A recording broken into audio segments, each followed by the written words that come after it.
Mesdames, Mademoiselles et Messieurs, bienvenue sur le journal de ce jour.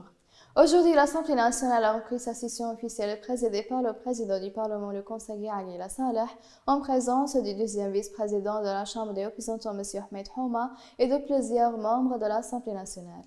La session a porté sur l'achèvement de la discussion sur la formation du nouveau gouvernement, de la présentation de la loi sur la sécurité intérieure et la loi sur le sport à l'Assemblée nationale.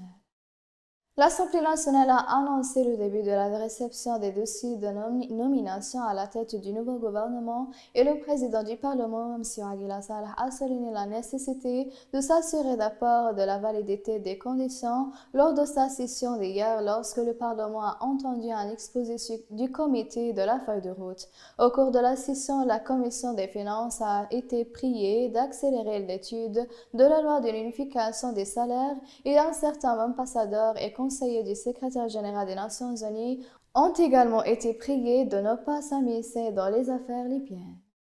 Le représentant du conseil présidentiel, M. Moussa Koni, a reçu l'ambassadeur du Royaume d'Espagne, Olivier Javet Lalcé, qui a transmis les salutations du gouvernement de son pays au conseil présidentiel et a souligné la profondeur des relations libyo-espagnoles.